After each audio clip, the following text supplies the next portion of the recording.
外币市场变动不大，是处在小幅的回调的态势。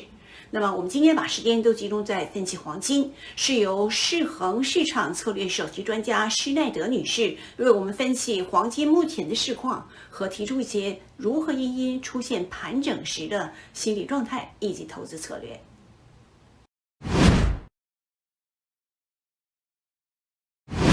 Well, yeah, I mean, certainly the geopolitical factors are a factor. And if President Trump is successful in brokering a deal in the Middle East, getting the hostages released back to Israel, and that calms down, I think it's just a small piece of everything. To me, the biggest story that I'm reading about gold right now, other than what we just talked about, which is, of course, increasing debt, is China. China has been accumulating gold for 10 years. And now they're very busy trying to woo other nations to store their gold in China's bonded warehouses and then trade in the Shanghai Exchange. So essentially, China's been really busy trying to reduce their activity in US-centric instruments and really bring more money into China. And gold has been a vehicle for them. I don't see any reason why that's going to stop anytime soon. So in terms of the geopolitical, I think the biggest issue for gold, and I wouldn't say an issue, but I would just say that the biggest reasons why gold might stop its ascent is if China and the United States kind of figure out how to play nice. And so far, there's been a lot of talk, but nothing solid while this is going on with China trying to woo these other nations. So that's a very bullish factor.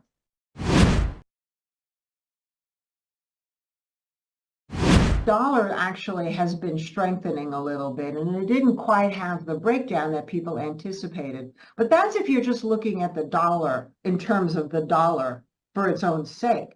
But if you look at the dollar debasement versus gold, it's down 50% compared to the price of gold. The debasement factor is actually a real thing.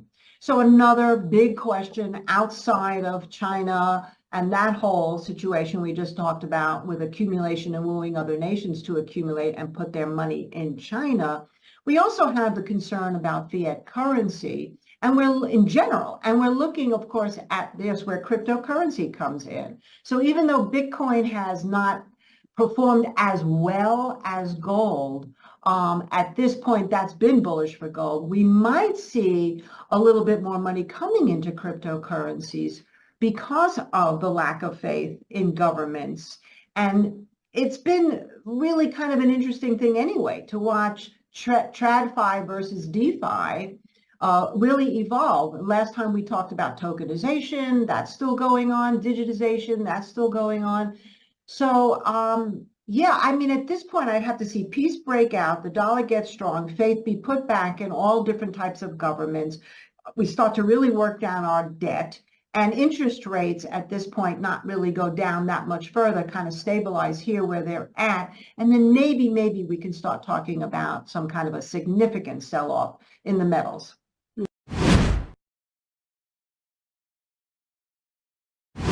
That tokenization would give people who don't have access to buy gold, right now the margins in gold, by the way, are really high, with silver as well, a way to own a piece of gold through tokenization. But we talked about this, we're still, I think, in the United States in the infancy stages, and it's going to be where the tokenization is focused. Is it going to, we all know it's going to be on some kind of hard assets, but are the hard assets going to be bits of companies, like buying little tokenized versions of stocks? Is it going to be in real estate? We don't really know. Gold will maybe a part of it, but it's really going to be a matter of where this all gets shifted in the US right now. That's a big unknown, and it's, like I said, it's something to keep an eye on.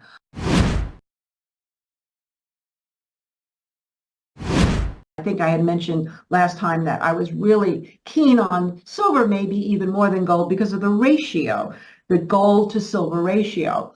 And I said that if it broke down under 85 at that time, that would favor silver. And we saw silver go to $50 an ounce. However, we're getting, again, as we're speaking, some kind of a correction from there. So I went and did a little look-see at the ratio before we talked today. And what's so interesting is that Silver now, the gold to silver ratio is under 80. 80 is usually a very big point, and that generally continues to favor silver. However, when you go back to 2024, we actually were here once before.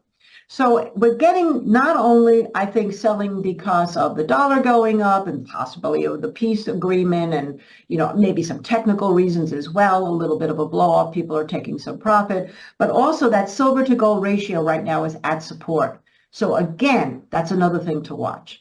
If we start to see the gold to silver ratio break down under 79, then we are really, really looking at not only a good future for gold, but maybe silver takes out that $50 and goes up to, let's say, $70 next. So there's a lot of reasons to keep an eye on it. I don't know if I would necessarily want to jump in like today if you aren't already long.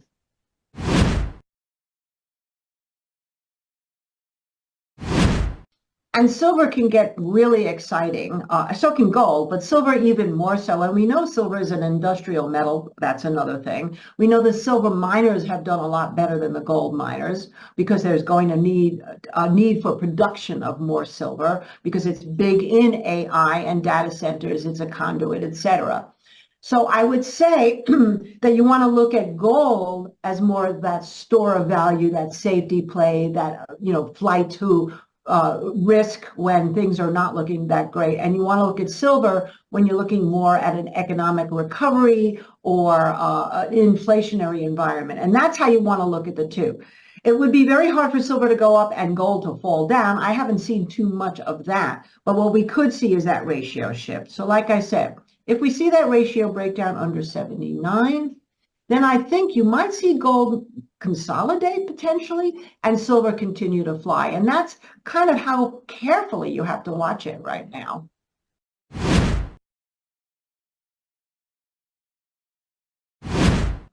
Essentially, again, I always like to say I'm an active trader. So for me, when you get a major profit, like we've seen in gold or silver, it's always good to take some profit. And the other part of that answer would be, it depends on where you're long from. If you just got in at 39.50, you probably not only wanted to take some profit if we break down back under 4,000, but you might want to have a no loss stop in there as well, so you don't turn a winner into a loser, and then wait for some kind of dip. So how do we know what a dip looks like? Is it a dip or is it the end of the move? And that's really where you have to look at major moving averages to see if we find support. You have to look at volume. Are we seeing a distribution of volume in that people are really massively selling with no buyers coming in? It's complicated, but the overall sentiment to me would be, it's okay to take some profit up here and wait for a dip, but you really have to determine what that dip is. And then, of course, the other last thing to say about that is if you're going to buy more on a dip, let's say gold gets to 3,800, I would be a buyer there, but I would definitely want to protect the profits that I've made, the spectacular profits I've made in gold with some kind of a stop loss, just in case the dip continues. 以上就是今天的节目内容，谢谢您的收看。